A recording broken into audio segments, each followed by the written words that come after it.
Chapter 13 Nicholas Flamel. Dumbledore had convinced Harry not to go looking for the Mirror of Erised again, and for the rest of the Christmas holidays, the invisibility cloak stayed folded at the bottom of his trunk. Harry wished he could forget what he'd seen in the mirror as easily, but he couldn't. He started having nightmares over and over again. He dreamed about his parents disappearing in a flash of green light while a high voice cackled with laughter. You see, Dumbledore was right that mirror could drive you mad, so Ron and Harry told him about these dreams. Hermione, who came back the day before term started, took a different view of things. She was torn between horror at the idea of Harry being out of bed, roaming the school 3 nights in a row. If Filch had caught you, and disappointment that he hadn't at least found out who Nicholas Flamel was. They had almost given up hope of ever finding Flamel in a library book, even though Harry was still sure he'd read the name somewhere. Once term had started, they were back to skimming through books for 10 minutes during their breaks. Harry had even less time than the other two, because Quidditch practice had started again. Wood was walking the team harder than ever. Even the endless rain that had replaced the snow couldn't dampen his spirits.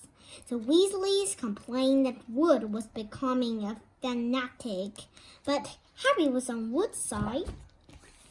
If they won their next match against Hufflepuff, they would overtake Slytherin in the House Champion for the first time in 7 years.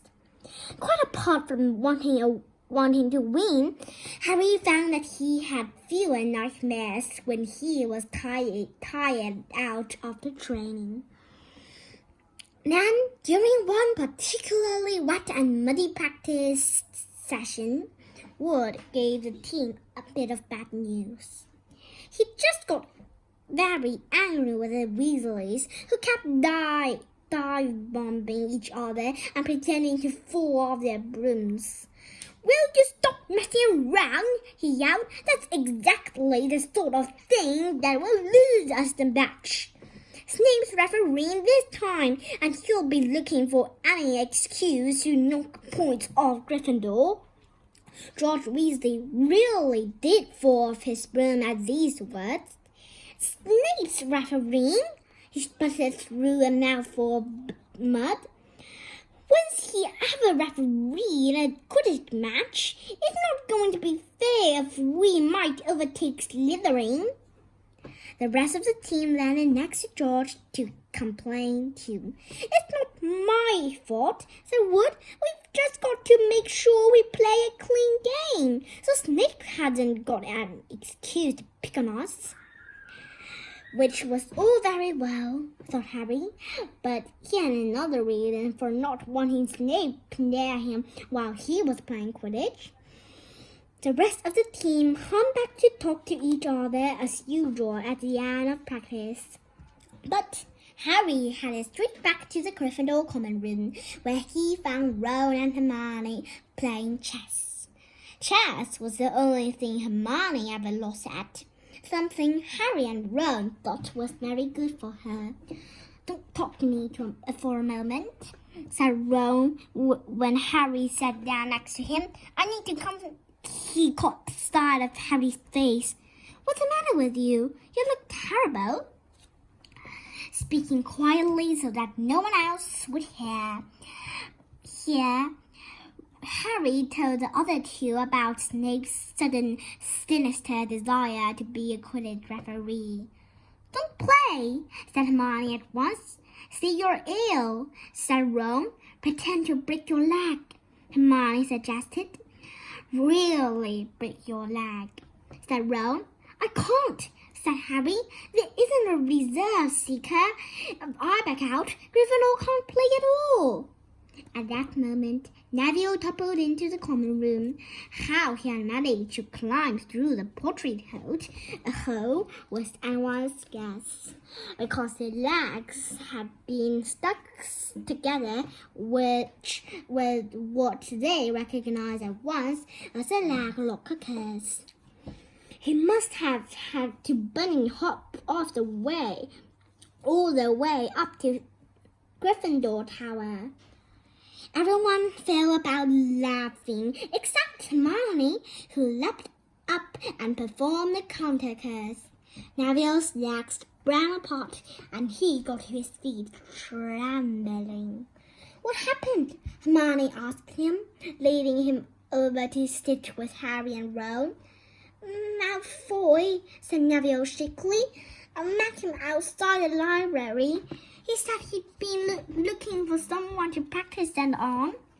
Go to Professor McGonagall," Hermione urged Neville. "Report him." Neville shook his head. "I don't want more trouble," he mumbled. "You've got to stand up to him, Neville," said Ron. "He's used to walking all over people, but that's no reason to lie down in front of him and make it easier." "There's no need to tell me I'm not brave enough to be in Gryffindor. Malfoy's already done that," Neville choked. Harry felt in the pocket of his robes and pulled out a chocolate frog, the very last one from the box Hermione had given him for Christmas. He gave it to Neville, who looked as though he might cry. "You're worth 12 of Malfoy," Harry said. "The Sorting Hat chose you for Gryffindor, didn't it?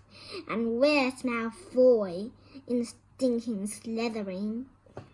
Neville's lips twitched in a weak smile as he unwrapped the frog.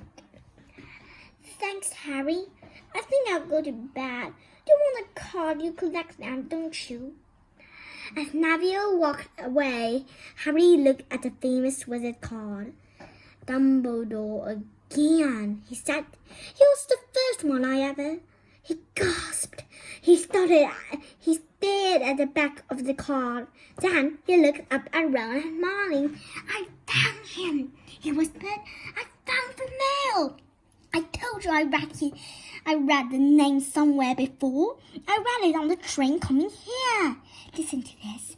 Professor Dumbledore is particularly famous for his defeat of the Dark Wizard Grindelwald in 1945 for the discovery of the 12 uses of dragon's blood and his work on alchemy with his partner Nicholas Flamel." Hermione jumped to her feet. She hadn't looked so excited since they got back the marks for their very first piece of homework. "Stay there," he said, and she sprinted up the stairs to the girls' dormitories. Harry and Ron barely had time to exchange mystified looks before she was dashing back, an enormous old book in her arms. "I never thought to look in here," she whispered excitedly. "I got this out of the library weeks ago for a bit of light reading." "Light?" said Ron, but Hermione told him to be quiet until she looked something up. And started flicking frantically through the pages, muttering to herself. At last, she found what she was looking for. "I knew it! I knew it!" "Are we allowed to speak yet?" said Ron grumpily. Hermione ignored him. "Nicholas Flamel," she whispered dramatically, is the only known maker of the Sorcerer's Stone." This didn't have quite the effect she expected. "So what?" said Harry and Ron. "Oh, honestly, don't you two read? Look, read that." There! She pushed the book towards them, and Harry and Ron read. The ancient study of alchemy is concerned with making the Sorcerer's Stone, a legendary substance with astonishing powers. The stone will transform any metal into pure gold. It also produces the elixir of life, which will make the drinker immortal. There have been many reports of the Sorcerer's Stone over the centuries, but the only stone currently in existence belongs to Mr. Nicholas Flamel, the noted alchemist and opera lover. Mr. Flamel, who celebrated his 665th birthday last year, enjoys a quiet life in Devon with his wife Perennial, 658.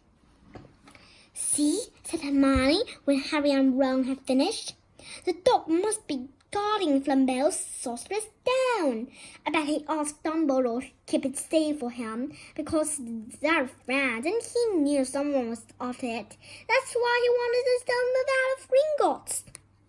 A stone that makes gold and stops you ever dying, said Harry. No wonder Snape's after it. Anyone would want it. And no wonder we couldn't find Flamel in that study of recent developments in wizardry, said Ron. It's not exactly recent if he's 665, is he? Next morning, in Defense Against the Dark Arts, while copying down different ways of treating werewolf bites, Harry and Ron were still discussing what they do with the Sorcerer's Stone if they had one. It wasn't until Ron said he'd buy his own Quidditch team that Harry remembered about Snape and the coming match. I'm going to play, he told Ron and Hermione. If I don't, all the Slytherins will think I'm just too scared to face Snape. I'll show them. It'll really wipe the smiles off their faces if we win. Just as long as we are not wiping you off the pitch, said Hermione.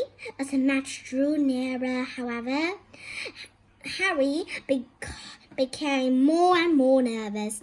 Whatever he told Ron and Hermione, the rest of the team weren't too calm either. The idea of overtaking Slytherin in the House Championship was wonderful. No one had done it for nearly 7 years, but would they be allowed to with such a biased referee?